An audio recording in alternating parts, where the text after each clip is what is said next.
Sallallahu ala Muhammad Sallallahu alaihi wasallam.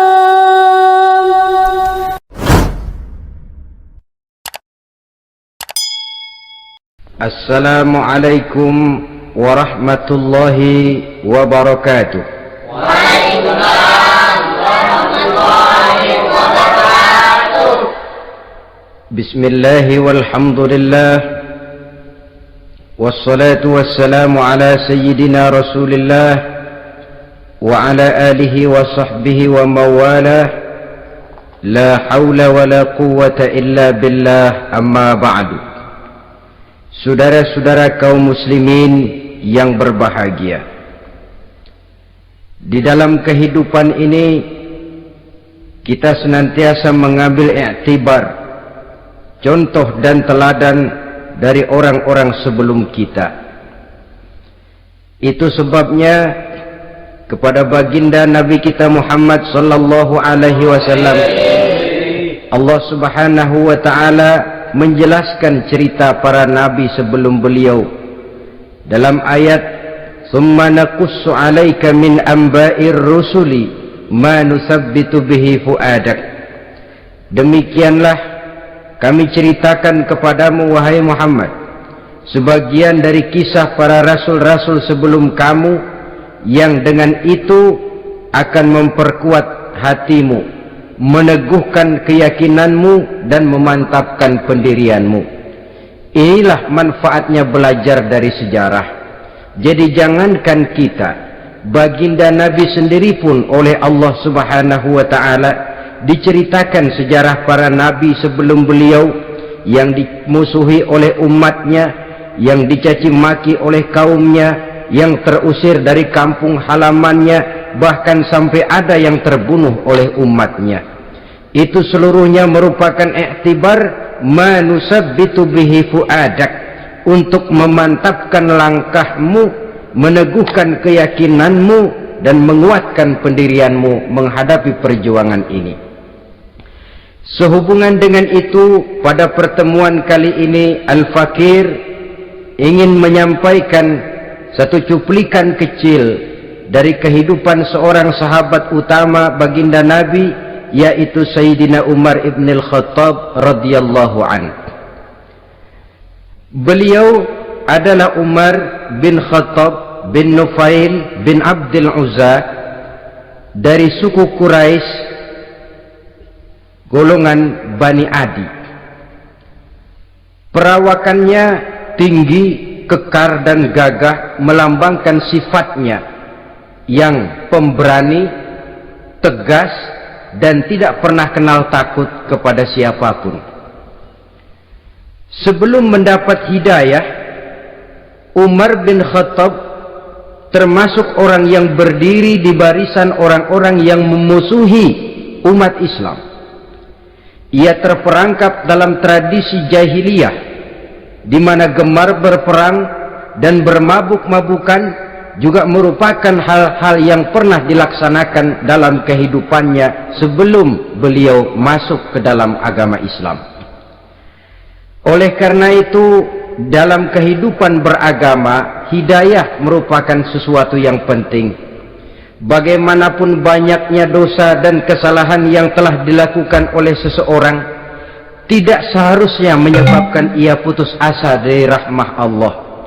Sebaliknya, bagaimanapun banyak kebajikan dan kebaikan yang sudah dikerjakannya, tidak perlu membuat dia besar hati, puas, bangga, apalagi menjadi lalai karenanya. Sebab kita belum tahu akan bagaimana ujung perjalanan dari kehidupan kita ini. Saudara-saudara, kisahnya pun masuk Islam merupakan peristiwa yang menarik. Pada satu hari, dengan pedang terhunus, Umar bin Khattab menuju Darul Arqam, tempat di mana baginda Nabi biasa berkumpul dengan para sahabat. Melihat mukanya yang beringas, matanya yang nanar, orang sudah menyangka dan mengerti ini tentu akan terjadi pembunuhan. Dalam perjalanan menuju Darul Arqam, Umar bertemu dengan Nu'aim bin Abdullah. Nu'aim bertanya, "Ya Umar, mau kemana ente?" "Mau membunuh itu, si murtad itu," kata. "Si murtad yang mana?" "Yang mana lagi?" "Itu yang memecah belah kita, yang menghina berhala-berhala kita, yang menjelek-jelekkan nenek moyang dan keturunan kita. Siapa lagi kalau bukan Muhammad?" Kata Nu'aim, "Umar, enggak salah, tidak salah lagi." "Salah Umar." "Salah kenapa? Apa kamu enggak malu? Kamu mau pergi membunuh Muhammad, sementara adikmu sendiri Fatimah, dia sudah termasuk salah seorang pengikut Muhammad." Mendengar ini, muka yang memang tadinya sudah marah dan merah, tambah jadi kelabu. Bukan main mangkelnya Umar bin Khattab. Orang lain dia musuhi, orang lain dia kejar-kejar, ini malah adiknya sendiri menjadi pengikut dari baginda Nabi. Tidak jadi menuju Darul Arqam, dia berangkat ke rumah adiknya Fatimah. Adapun di rumah Fatimah sedang berkumpul Fatimah, suaminya Sa'id bin Zaid, dan seorang sahabat Habbab ibnul Arad. Mereka sedang membaca Quran. Waktu itu Quran belum lagi dijilid macam sekarang, jadi masih merupakan suhuf atau lembaran-lembaran tercecer saja. Ketuk pintu, ya tentu tidak assalamualaikum karena dia belum Islam. Tok tok tok. "Siapa di luar?" "Umar." Mendengar suaranya saja, ini sahabat yang namanya Habbab ibnul Arad sudah lari ke belakang pintu. Sambil komat kamit baca doa mohon diselamatkan oleh Allah. Adapun Fatimah yang sedang memegang suhuf, lembaran tulisan Quran itu, menyembunyikan suhuf itu di belakang bajunya. Umar masuk. "Fatimah," "Saya bang." "Apa benar berita yang saya dengar?" "Berita apa itu bang?" "Bahwa kau sudah masuk Islam." "Bang, andai kata Muhammad memang benar, bagaimana?" "Sudahlah, jangan belit-belit, jawab saja, kau masuk Islam benar atau tidak?" "Ya." Saudara hadirin, begitu dikatakan iya, tangannya langsung melayang, menampar muka adiknya ini, sehingga mengalir darah dari hidungnya. Suaminya Sa'id bin Zaid yang mencoba melindungi istrinya, dipegang lehernya, dibanting, diduduki dadanya. Oh, ini jawara ini.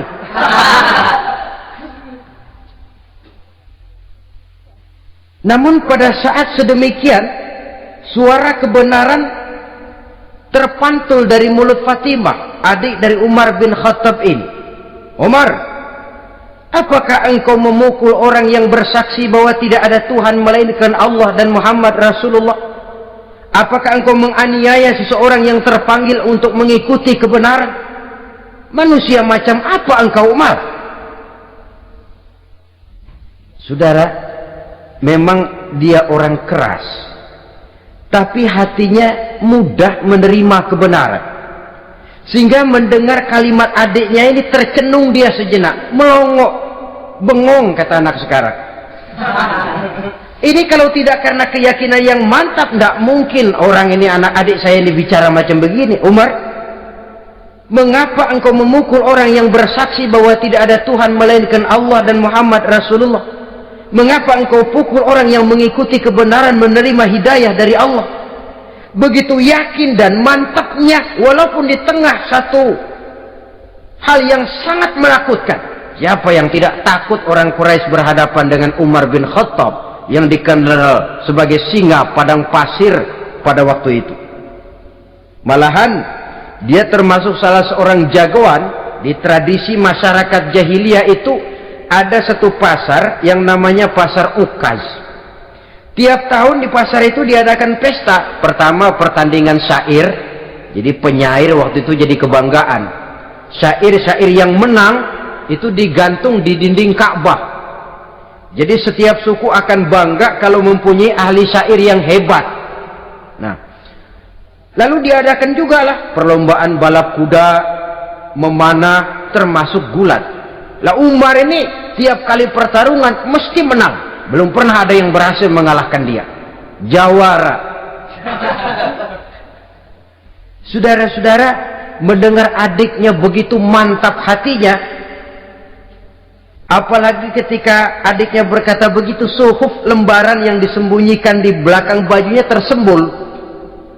Apa yang kau sembunyikan di balik bajumu itu?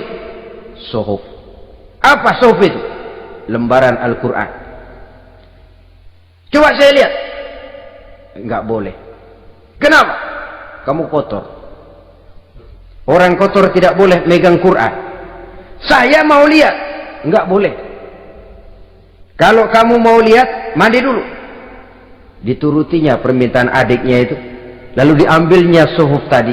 Dia baca.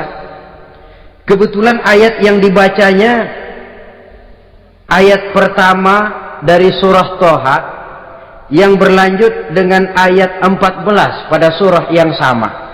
Dia baca, Bismillahirrahmanirrahim. Toha, ma anzalna ilaikal Qur'ana litashqa illa tazkiratan liman yakhsha. Toha, tidaklah aku turunkan Al-Quran ini untuk bikin sukar manusia, melainkan merupakan pengingat bagi orang-orang yang takut kepada Allah. Lalu pada ayat ke-14, Innani anallahu la ilaha illa ana fa'budni.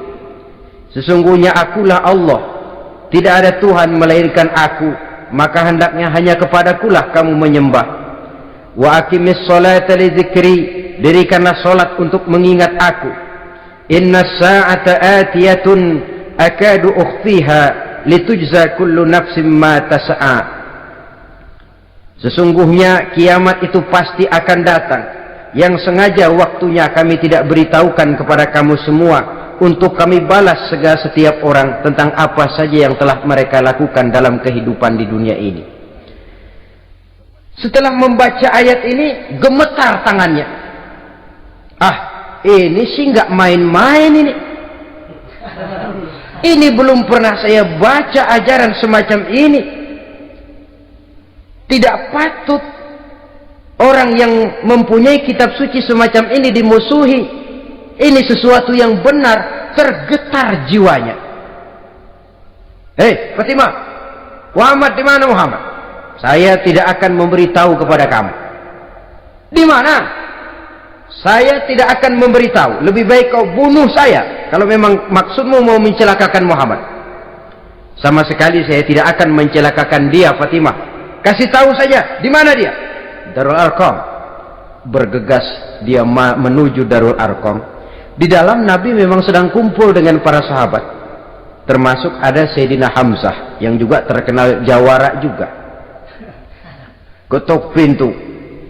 Ketuk pintu. Siapa di luar? Umar. Di dalam ini geger sebagian sahabat. Umar datang ini pasti bencana. Umar datang, wah, kalau istilah kampung, kerok dan urusan.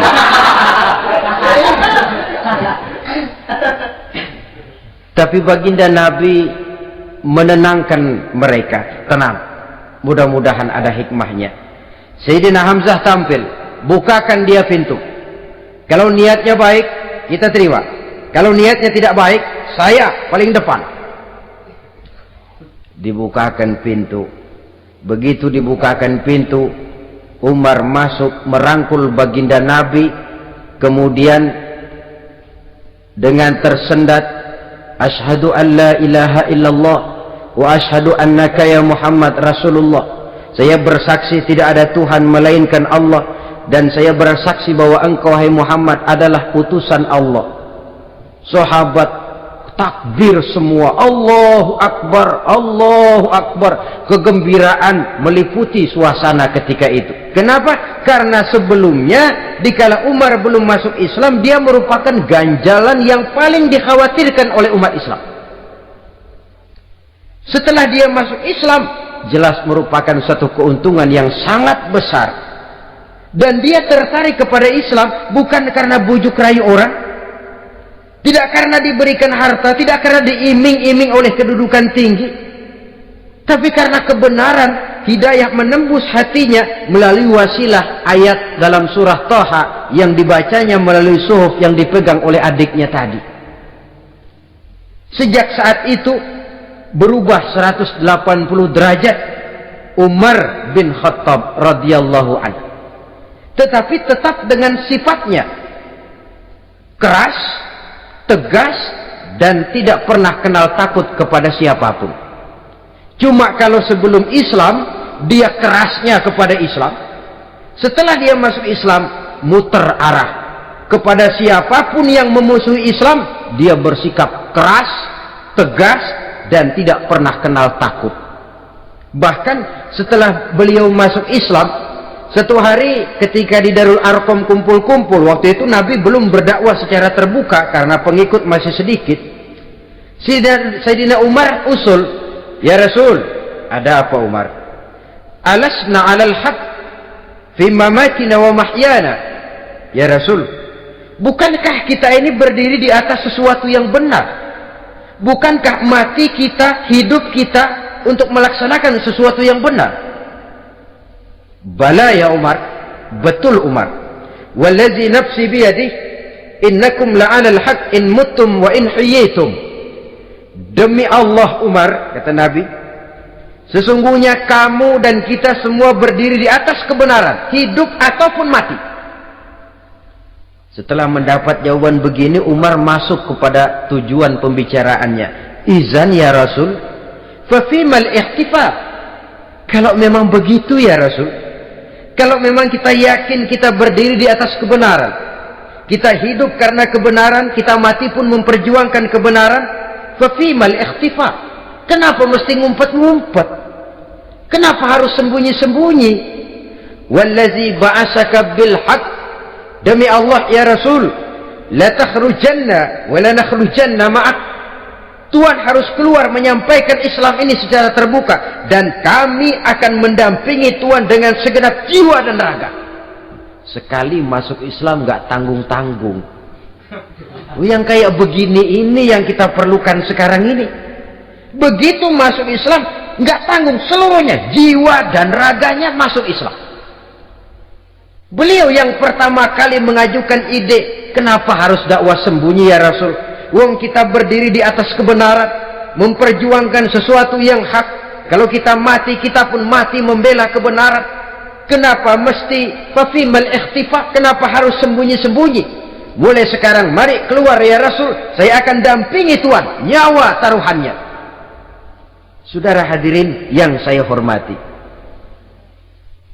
selalu dia tempat-tempat yang pernah dia melaksanakan maksiat sebelum dia Islam, selalu dia kunjungi sampai dia berkata, tidak ada tempat yang pernah saya melakukan kesalahan sebelum saya Islam yang harus saya tutupi dengan kebajikan setelah saya Islam sekarang ini.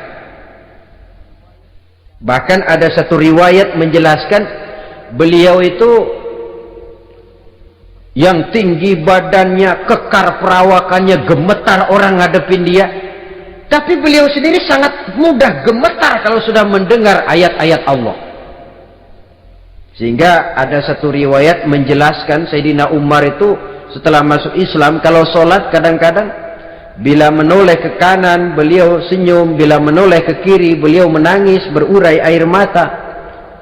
Ada orang bertanya, ya Umar, kenapa menengok ke kanan kau senyum, ke kiri kau menangis?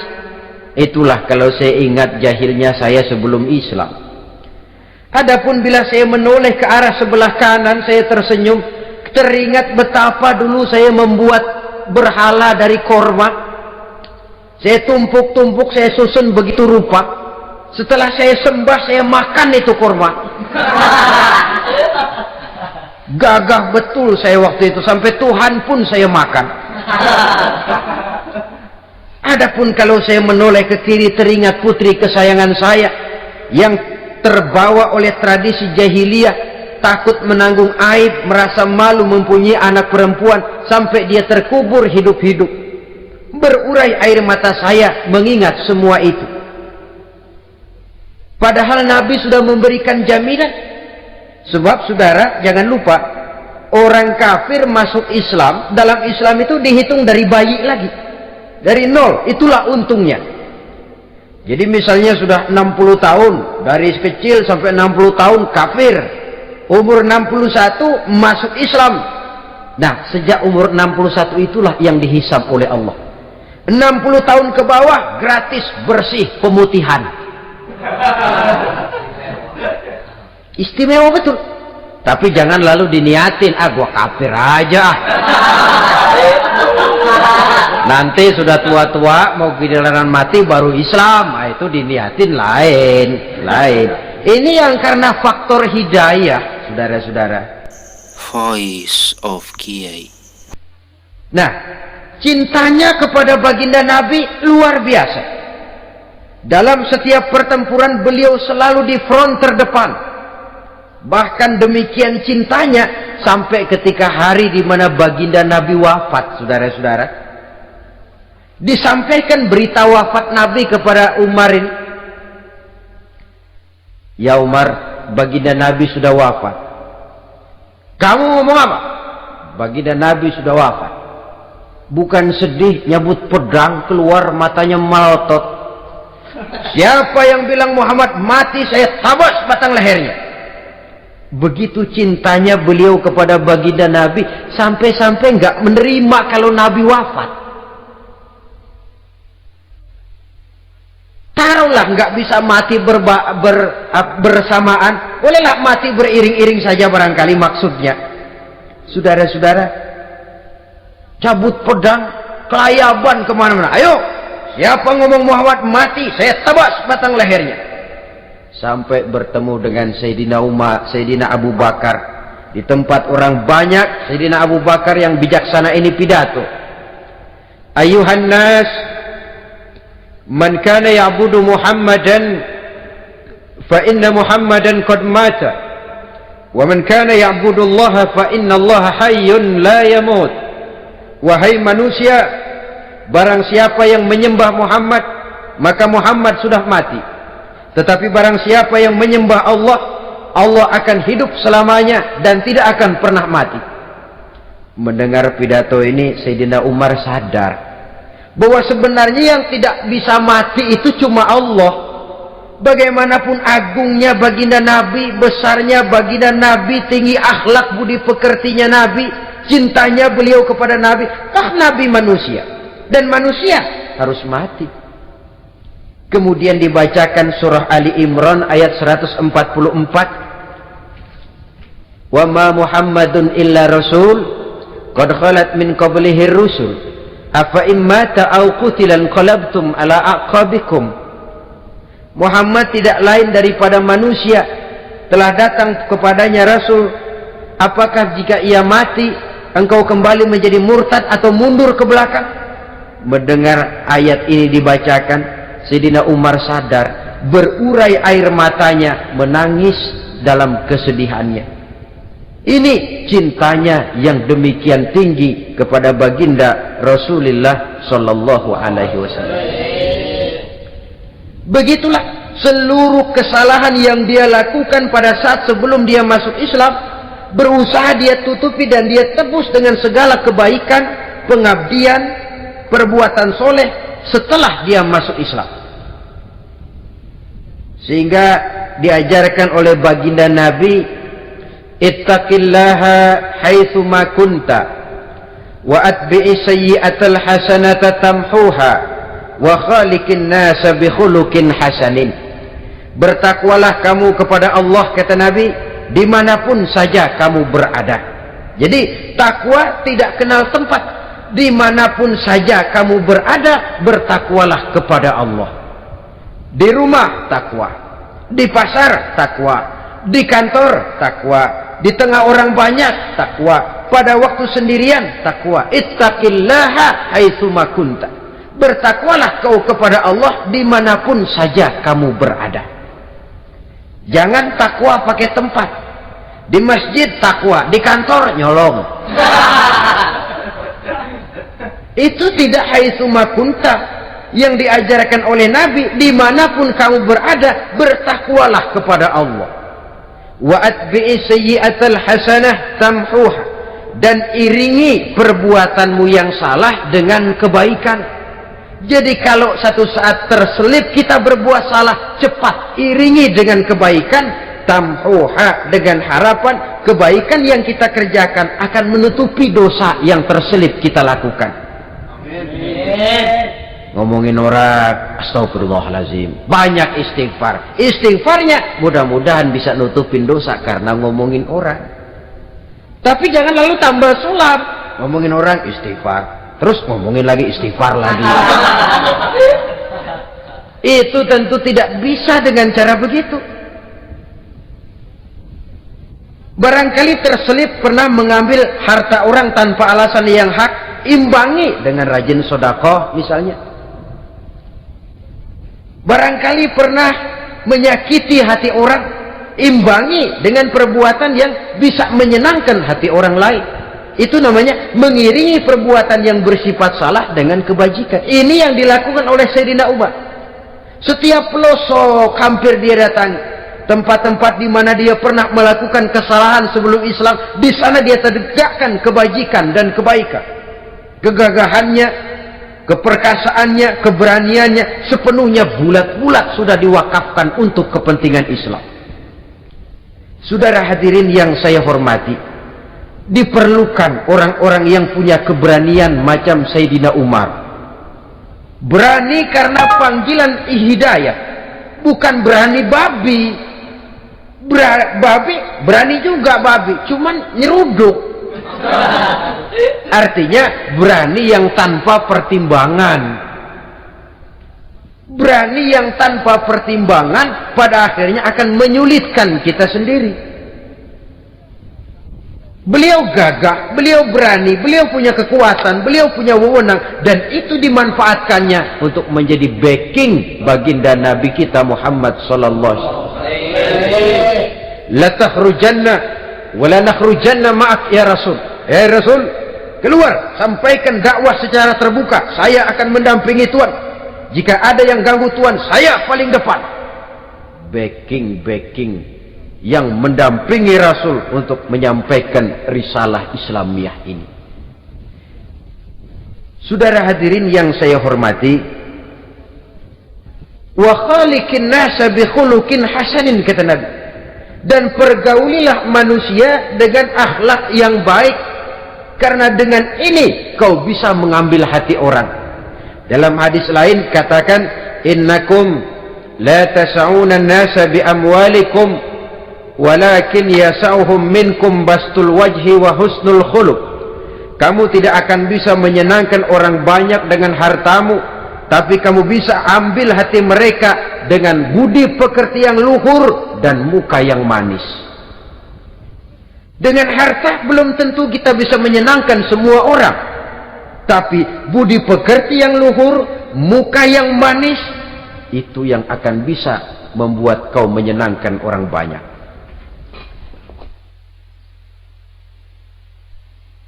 Setelah baginda Rasul wafat, pernah ketika berkumpul, Sayyidina Abu Bakar berkata kepada Sayyidina Umar, "Ya Umar, saya baiat kamu untuk menjadi khalifah." Jawab beliau, "Sayalah yang akan membaiat Tuan. Tapi Anda lebih utama dari saya Umar. Keutamaan saya akan saya berikan kepada Tuan untuk mendukung kekhalifahan Tuan." Di sini kelihatan wataknya yang tidak ambisius, gagah, berani, perkasa, tapi tahu diri, nggak nyelonong, tidak menggunakan kekuasaannya, kegagahannya untuk maksud yang sewenang-wenang. Oleh karena itu, setelah Sayyidina Abu Bakar wafat, beliau dilantik menjadi khalifah. Keluarlah pidatonya yang terkenal, "Ayuhan nas, inni qad wullitu alaikum walastu bi khairikum. Hai manusia, aku telah dipilih menjadi pemimpin kamu, padahal aku bukanlah orang yang terbaik di antara kamu. Kalau tidaklah karena aku melihat keutamaan, keteguhan yang dapat melindungi kalian, berat rasanya aku memikul amanah ini. Sebab apa? Alangkah beratnya menunggu datangnya perhitungan di akhirat nanti terhadap Umar. Ini yang jadi motifnya memegang jabatan khalifah. Sungguh berat bagi Umar menunggu datangnya saat perhitungan, sehingga seolah-olah kalau bisalah jadi Umar bin Khattab saja, jangan jadi khalifah kalau bisa. Tapi moya umat sudah kadang memilih, sehingga benar kalau dalam satu hadis Nabi pernah mengajarkan jangan memberikan satu jabatan kepada orang yang memintanya. Sebab orang kalau sudah minta jabatan, apalagi pakai jilat-jilat, pakai upeti-upeti, tentu ada tendensinya ada batu di balik udang. Kalau udang di balik batu kan mungkin nggak kelihatan, tapi kalau batu di balik udang kelihatan betul itu. Ada maunya, ambisinya. Jangan memberikan satu jabatan kepada orang yang memintanya. Seakan di batinnya Sayyidina Umar menyesali, kenapa Umar nggak jadi Umar saja, kok mau jadi khalifah gitu. Alangkah berat perhitungan buat saya di akhirat nanti. Nah, setelah jadi khalifah, sebagai satu i'tibar, saya akan mencoba mengemukakan beberapa sifatnya yang menonjol untuk pelajaran buat kita semua. Pertama, sikapnya terhadap keluarganya setelah beliau menjadi khalifah. Kedudukan sebagai keluarga Umar bin Khattab bukan merupakan kedudukan istimewa. Itu ditanamkan betul kepada keluarganya. Jangan karena bapakmu khalifah, lalu mentang-mentang anak khalifah kau merasa dapat fasilitas, merasa bisa berbuat semau-maumu. Kau harus punya tanggung jawab dan beban moral, memberikan contoh yang lebih baik kepada rakyat. Ini yang ditekankan kepada keluarganya. Kalau beliau mau mengeluarkan undang-undang, undang-undang itu lebih dahulu dibicarakan di tengah keluarganya, kumpul anak-anaknya. Ini akan ada undang-undang begini. Siapa di antara kalian mau mentaati, persilakan. Yang tidak pun persilakan. Tapi saya ingatkan, kalau ada dari keluarga Umar yang melanggar peraturan yang saya keluarkan ini, saya akan menghukumnya 2 kali lipat karena dia keluarga saya. Menghukumnya 2 kali lipat karena dia keluarga saya. Jadi bukan mentang-mentang anak babe lalu kebal hukum. Tidak. Siapa yang diantara kalian melanggar peraturan ini, akan aku kenakan hukuman 2 kali lipat karena dia keluargaku. Voice of Kiai. Nah, saudara hadirin yang saya hormati, lalu berwibawa, dijaga betul keluarganya. Suatu hari beliau datang ke rumah putranya Abdullah bin Umar. Ketika masuk, dilihatnya Abdullah bin Umar sedang makan daging. Makan daging, merah muka Umar. Mentang-mentang anak khalifah ya, mentang-mentang anak Amirul Mukminin ya, kamu makan daging. Lihat tuh, rakyat kita masih banyak yang kelaparan, makan daging, makan roti keras. Padahal itu halal, sesuatu yang diperoleh dengan usahanya sendiri. Tetapi begitu hati-hatinya Umar untuk menjaga pandangan orang. Keluarga khalifah merupakan beban moral sebab akan dijadikan contoh oleh rakyatnya. Mentang-mentang anak khalifah ya, makan daging. Lihat tuh rakyat, roti keras digarotin. Lain saat beliau pergi ke satu pasar. Di situ dilihat ada sapi gemuk-gemuk. Tempat lain sapinya kurus-kurus. Tanya, ini yang gemuk-gemuk sapi siapa? Sapi Abdullah bin Umar. Sapi anaknya. Panggil Abdullah bin Umar, suruh sini. Datang anaknya itu. Abdullah bin Umar, bagaimana ceritanya sampai ini? Begini, Babah. Dahulu itu dengan uang saya beli sapi, kurus-kurus. Lalu saya rawat, saya berikan upah orang untuk merawat sapi-sapi itu, sampai sekarang dia menjadi gemuk. Akan saya jual dan keuntungannya tentu sesuatu yang halal. Subhanallah, kata Umar, kau ini anak Amirul Mukminin, jual sapimu, ambil modalnya, untungnya masukkan baitul mal untuk urus kepentingan orang Islam. Dia nggak mau anaknya terlibat bisnis, ndompleng kekuasaan ayahnya. Karena mentang-mentang anak khalifah lalu segala macam bisnis lancar. Orang takut karena apa? Anak babe. Ada lagi, pada waktu pembagian harta ghanimah, putri beliau yang namanya Hafsah, ini adalah istri baginda Nabi, meminta bagian. Kaum kerabat ayah, ini kerabat khalifah, kitalah dulu kerabat. Kalau kau kerabatku, maka jatahmu nanti dari ayahmu. Harta ini masih lebih banyak dibutuhkan oleh orang-orang Islam. Nanti belakangan, kalau ada sisanya. Belakangan kalau ada sisanya. La haula wala quwata illa billah.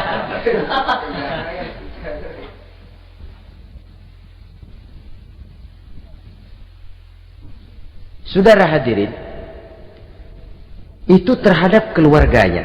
Kemudian apa sifat-sifat yang menonjol dari kepemimpinannya? Pertama, kesederhanaannya. Beliaulah satu-satunya khalifah, Amirul Mukminin, setingkat presiden kalau sekarang, yang punya jubah cuma 2 dan 1 pun punya anaknya. Tambelan lagi. Pernah sholat Jumat terlambat, beliau naik mimbar untuk khutbah, sebelumnya minta maaf dulu. Saudara-saudara, maaf saya terlambat nungguin baju kering. Seorang khalifah nungguin baju kering, sederhana dalam kehidupannya. Mari kita ambil satu cerita lagi. Pada waktu beliau jadi khalifah, yang diangkat jadi gubernur di Mesir adalah Amr bin As. Amr bin As hidupnya lebih mirip kaisar. Istananya besar, pakaiannya bagus-bagus. Nah, yang paling mengganggu pikiran Amr bin As, di sebelah istananya ini ada gubuk reot, kepunyaan orang Yahudi lagi. Ah, ini nggak pantas bener, masa di samping istana gubernur ada gubuk reot. Orang Yahudi lagi yang punya. Ini mesti, udah, bikin saja rencana, panggil dinas tata kota, bikin planning, di sini mau dibangun masjid, proyek negara. Bikin gambarnya, susun anggarannya, tender. Saudara-saudara, si Yahudi yang punya gubuk reot dipanggil. Yahudi, ada apa, Pak? Kamu tahu nggak? Enggak. Iya, memang belum saya kasih tahu.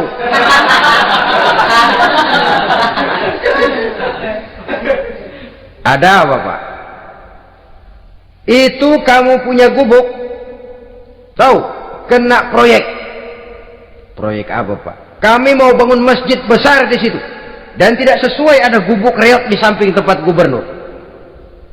Jadi maksud Bapak, gubukmu, tanah-tanahnya mau saya bebaskan, saya beli. Enggak mau, Pak, saya enggak mau jual. Saya bayar 2 kali lipat. Enggak mau. 3 kali lipat, 6 kali lipat juga enggak mau, Pak. Saya dari muda peres keringat banting tulang, cuma segitu-gitunya, Pak, tempat saya tinggal. Gubuk reot sama tanahnya sedikit, makmur saya, Pak, cuma rumah sama sumur.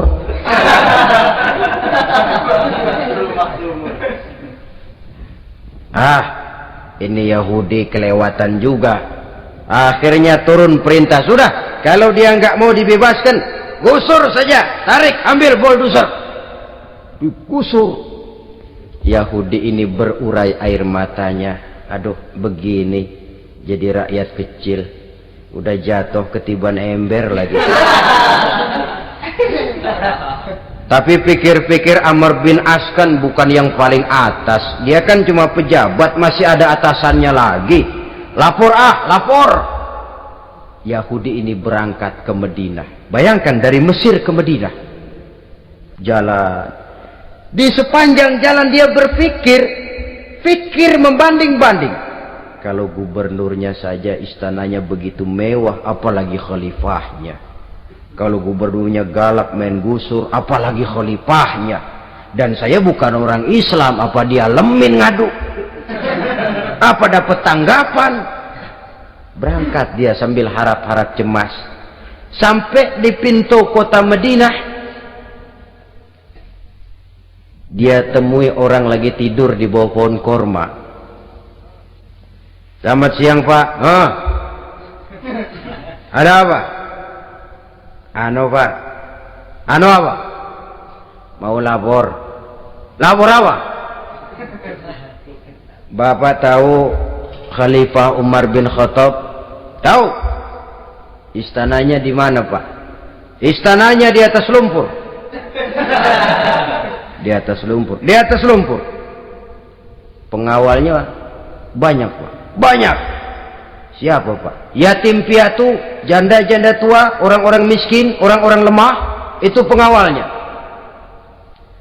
Pakaian kebesarannya apa sutra apa Pak? Pakaian kebesarannya malu dan takwa. Saya nggak ngerti Pak. Itulah Umar bin Khattab. Lalu orangnya sekarang di mana Pak? Di depan ente. Rupanya yang dia tanya itulah orangnya. Gemeter Yahudi ini, keringat bercucuran. Coba, istananya di atas lumpur. Sebab beliau berprinsip, bagaimana saya bisa menghayati nasib rakyat kalau saya tidak merasakan apa yang mereka rasakan? Bagaimana saya nggak bisa tahu sakitnya lapar kalau saya belum pernah kelaparan? Itu prinsipnya. Istananya di atas lumpur. Para pengawalnya yatim piatu, janda-janda tua, orang-orang miskin, orang-orang lemah dan tidak mampu. Dan pakaian kebesarannya malu dan takwa. Kamu dari mana? Dari Mesir Pak. Ada apa? Mau laporan gubernur Bapak di Mesir yang namanya Amr bin As. Kenapa? Main gusur aja Pak. Ceritanya? Iya, dia mau bangun masjid. Kebetulan di areal itu saya punya tanah sama gubuk segitu-gitunya. Saya nggak mau dibeli, digusur Pak. Saya mau mencari keadilan. Begini. Kamu lihat tempat sampah itu? Lihat. Di situ banyak tulang. Coba kamu ambil kemari satu. Tulang unta, bawa sini. Bingung Yahudi. Pak, saya kemari mau cari keadilan. Kalau tulang mah di Mesir juga banyak Pak. Sudahlah, pokoknya kau ambil saja tulang itu. Dicoker-coker dapat dikasih. Tulang itu digaris lurus oleh Sidina Umar dengan ujung pedang. Red. Nah, nih, kau bawa kepada Amr bin As. Makin bingung itu Yahudi. Suruh bawa tulang cuman digaris. Nanti saya ngomong apa Pak? Sudahlah, kasih saja. Pulang dia. Sampai di Mesir, Tuan Gubernur, ada apa? Saya baru menghadap Khalifah. Kemudian beliau sampaikan ini, dikasih tulang. Amr bin As ngelihat tulang ada goresan lurus dengan ujung pedang, gemetar, badannya keluar keringat dingin, panggil kepala proyek, proyek batal, masjid nggak jadi didiriin, itu gubuk Yahudi diriin lagi. Ini Yahudi makin bengong. Ini gubernur dapat tulang doang segitu takutnya.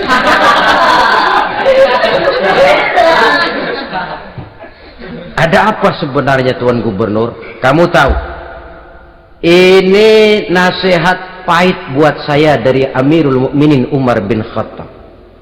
Seolah-olah beliau bilang, hai Amr bin As, jangan mentang-mentang sedang berkuasa ya. pada satu saat kau akan jadi tulang-tulang kayak begini.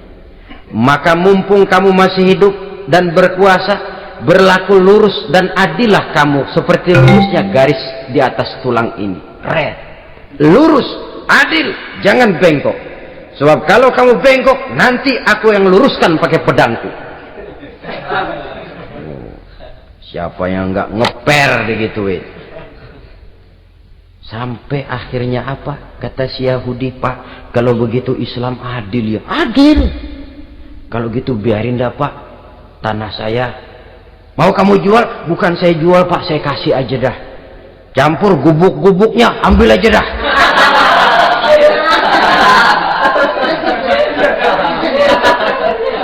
Masuk Islam si Yahudi ini oleh karena keadilan dari Umar bin Khattab.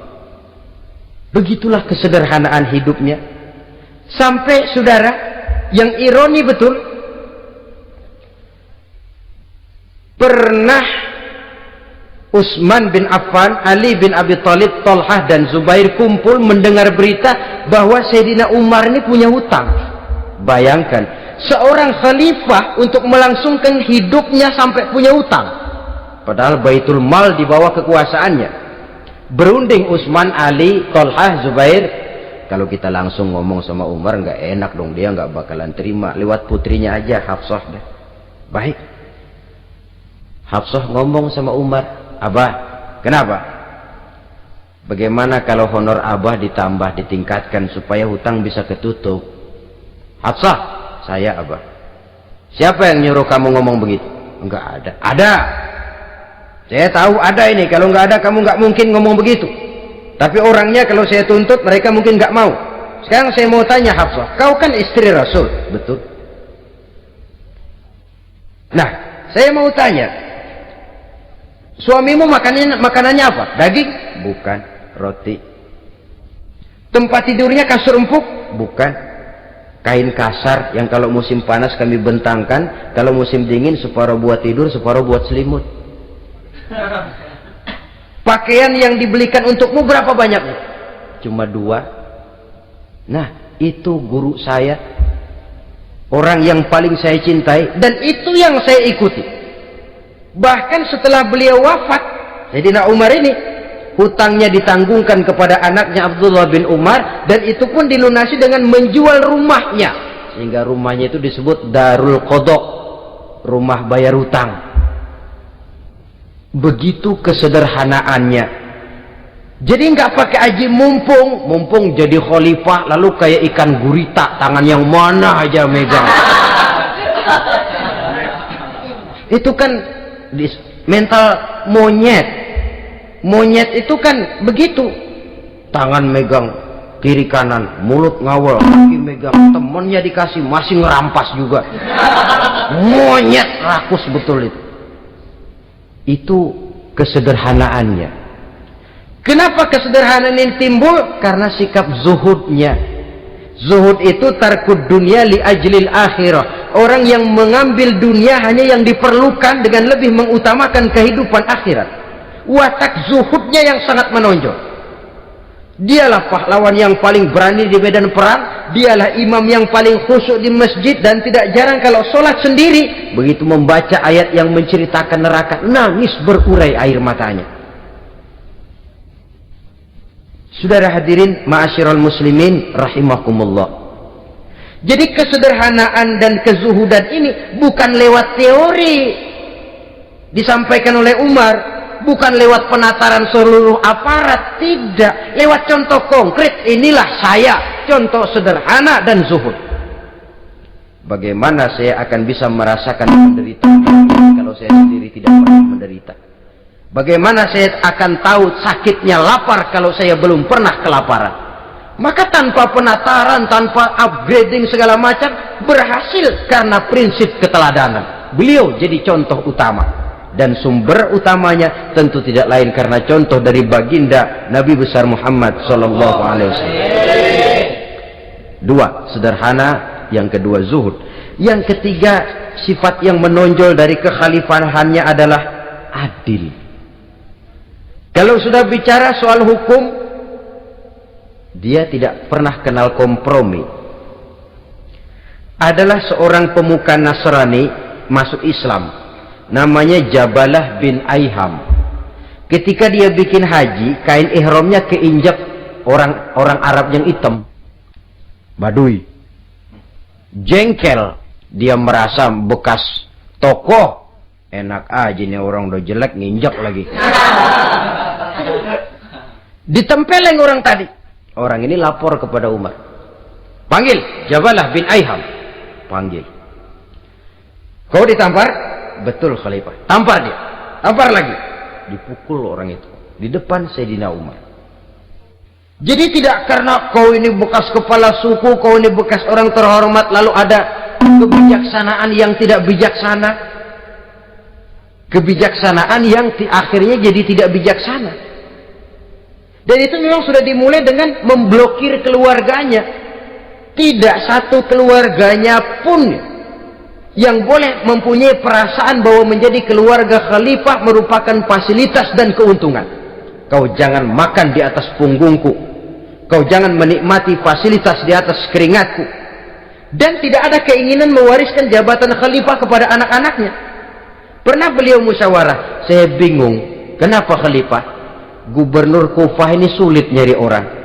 Diangkat yang lemah, rakyat ngeluh. Diangkat yang keras, rakyat juga ngeluh. Ada calon khalifah. Kalau ini mah nggak salah lagi nih buat gubernur Kufah. Siapa? Abdullah bin Umar. Anak beliau sendiri. Melotot matanya. Jangan macam-macam kau. Cukup satu orang Umar memegang jabatan ini. Kalau berhasil, kami keluarga Umar sudah merasakannya. Kalau gagal, cukup kegagalan seorang Umar.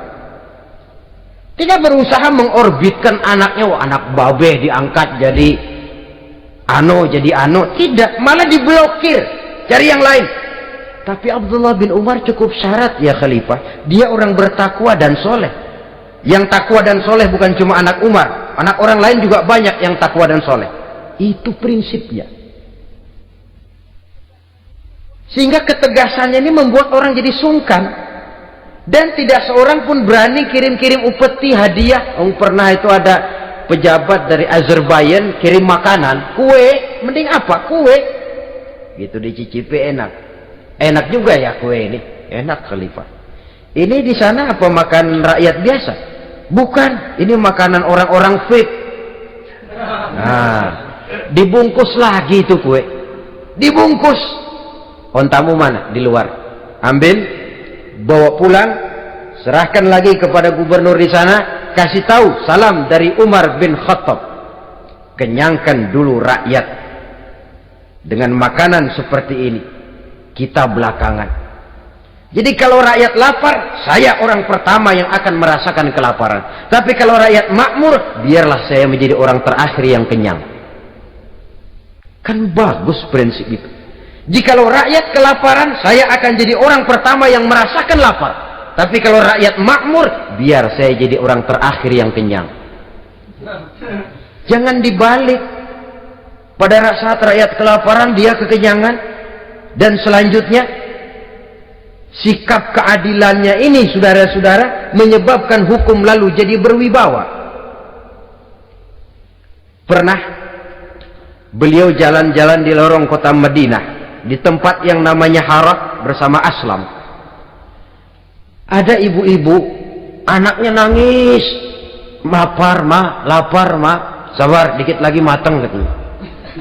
Emang tuh ibu lagi ngerebus, bunyi air ngegulak, luguk.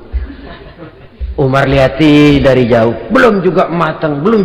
Nih anak dari nangis, lapar, sampai capek nangis, sampai tidur. Anak tidur, Umar samperin, Bu, yang masak apa sih kok nggak bisa matang? Saya nggak masak apa-apa Tuhan. Itu pating kerubuk apa? Ketika dibuka ya cuma air saja. Subhanallah, ibu sudah ngebohongi anak ibu sendiri. Habis harus bagaimana Tuhan?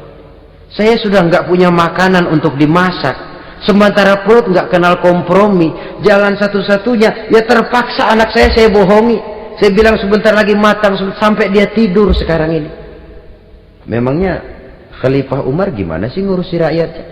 Subhanallah, dia orang zalim. Dia yang memegang urusan kami, tapi dia nggak tahu nasib saya. Anak kelaparan, keluarga terlantar. Oh begitu. Iya, zalim betul Umar bin Khattab itu. Kalau begitu ibu tunggu sebentar. Dia pulang bersama Aslam menuju Baitul Mal. Dia ambil tepung 1 karung, dipikul sendiri. Dipikul sendiri, kata Aslam, ya Khalifah biar saya yang bawa. Jangan.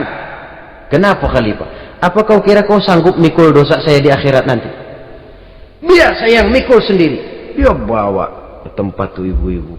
Dia masakin sendiri. Nah bu, sudah matang, persilakan masak. Makan. Alhamdulillah Tuan. Mudah-mudahan Allah memberkahi Tuan. Tuan lebih baik dari Umar bin Khattab yang zalim itu.